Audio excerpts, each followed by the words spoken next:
আমার ছেলের কাজ দেখেন, এই বৃষ্টির মধ্যে ভিজে ভিজে ওই মাঠ থেকে ভ্যানে করে মাটি নিয়ে আসছে। ওর আমি বললাম মাথায় করে বা ভ্যানে ভর্তি হবে না, এখন এই বৃষ্টির ভিতরে কি করছে বলো দিনি। দেখেন কি কষ্ট করে মাটিগুলো নিয়ে আসছে বৃষ্টির ভিতরে। ও যেটা নিষেধ করা হয় সেটা শোনেই না, ও সেটা আরও বেশি করে করে।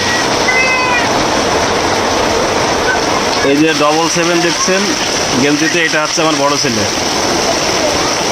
আর যে ভ্যানের উপর উঠে আছে ওটা হচ্ছে আমার শালাবাবুর ছেলে। ওরা দুজন সাথে সঙ্গে একসাথে কাজ করে, দেখতে পাচ্ছেন।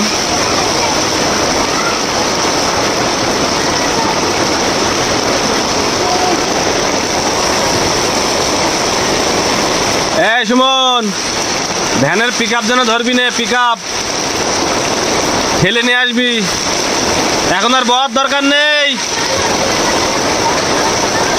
মিটারে যেন পানি লাগে না। তো আজকে অনেক দিন পরে বৃষ্টি হলো, খুব ভালো লাগছে বৃষ্টির মধ্যে।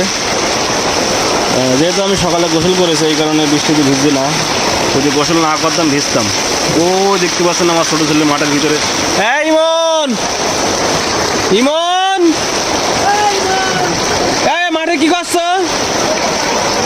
এক সিকি ডেকে নেয় ওর।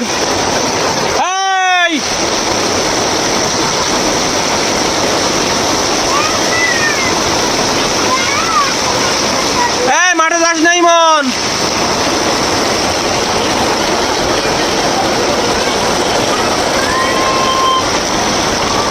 তো যাই হোক, এই ছিল আজকের ভিডিও।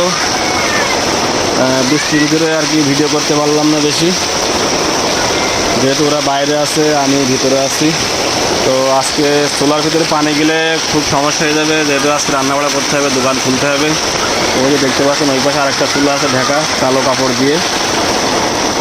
তো সকলে ভালো থাকবেন, আল্লাহ হাফেজ।